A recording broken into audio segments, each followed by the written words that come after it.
Beleza? Meu nome é Sagi, tá? Sagi Salles, sou doutor em filosofia pela Federal do Rio de Janeiro, pelo programa de pós-graduação em Lógica e Metafísica. Eu vim aqui para fazer um breve resumo da minha apresentação no ENFA, tá? A apresentação é sobre vagueza. O título dela é Contra a Verdade e a Falsidade, como a vagueza revoluciona o que pensamos saber sobre a linguagem e o mundo. Há pelo menos duas motivações para estudar a vagueza, pelo menos no meu caso, né? Há duas coisas que me motivam a estudar a vagueza. A primeira é que vagueza é quase onipresente na linguagem natural. Quase todas as expressões da linguagem natural são vagas. A linguagem natural é a linguagem que a gente usa cotidianamente. Apesar disso, claro, vamos concentrar numa classe específica de expressões que são predicados. Predicados são expressões como careca, alto, magro, bonito, grande, pequeno e por aí vai, tá?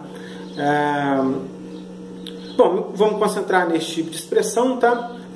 Claro que eu pretendo que o que eu disser sobre elas valha para todas as outras, mas para facilitar vamos concentrar apenas no caso dos predicados, tá? Bom, segunda coisa que me motiva a estudar vagueza é que, apesar de vagueza estar difundida por toda a linguagem natural, a gente ainda não faz muita ideia de como explicar a vagueza. O que eu quero dizer? Eu quero dizer que a gente tem provavelmente mais de uma dezena de teorias da vagueza hoje, e sequer há uma delas que a gente pode dizer essa aqui é a teoria a ser batida, ou alguma coisa desse tipo. As teorias estão mais ou menos em pé de igualdade, aí a gente não faz muita ideia de como explicar o fenômeno da vagueza. Ou seja, a gente tem um problema muito importante. Explicar a vagueza em certo sentido, explicar a linguagem natural, porque quase toda ela é vaga, e a gente ainda não sabe muito bem como fazer isso. Eu vou tentar mostrar que pelo menos boa parte das teorias tradicionais falham, tá? Porque elas têm pelo menos dois pressupostos. Elas partem, tá, de uma imagem que carrega dois elementos. O primeiro elemento é que predicados vagos dividem o mundo em um número determinado de partes.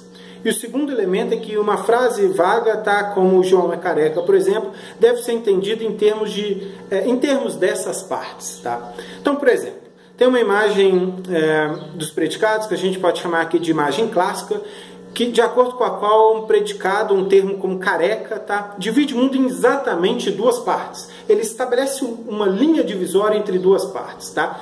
Quais são elas? A parte dos carecas e a parte dos não carecas, evidentemente.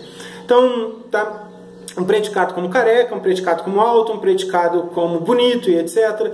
cortam o mundo entre as coisas às quais ele se aplica e as coisas às quais ele não se aplica. Tá? Bom, feito isso, você então entende as condições de verdade de uma frase como João é careca, as condições nas quais essa frase seria verdadeira ou falsa em termos dessas partes. Se João ficou do lado dos carecas, quando o careca corta o mundo, né, ele corta em duas partes, o lado dos carecas e a parte dos não carecas. Se João está na parte dos carecas, então a frase João é careca é verdadeira. Caso contrário, a frase é falsa. Né? Bom, o problema é que predicados vagos não cortam o mundo dessa maneira. Predicados vagos não estabelecem uma linha precisa entre os objetos aos quais eles se aplicam e os objetos aos quais eles não se aplicam. Só que ocorre que boa parte das teorias da vagueza acabam assumindo em maior ou menor grau esse tipo de imagem. Tá? Esse tipo de imagem está disfarçada em muitas delas, mas no fim das contas elas assumem algo similar a esse tipo de imagem. E o que eu vou tentar sugerir é que esse tipo de imagem está simplesmente errado. Tá? E talvez um caminho melhor seja a gente simplesmente abandonar esse tipo de imagem.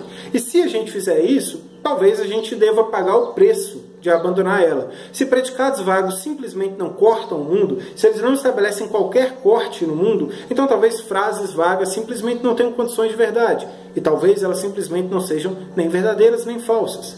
Se essa sugestão estiver correta, então nossa linguagem falha em estabelecer, nossas linguagens vagas, falham em estabelecer linhas divisórias precisas, tá? E frases vagas não têm condições de verdade, nem valor de verdade, nem condições de verdade, nem nada do tipo.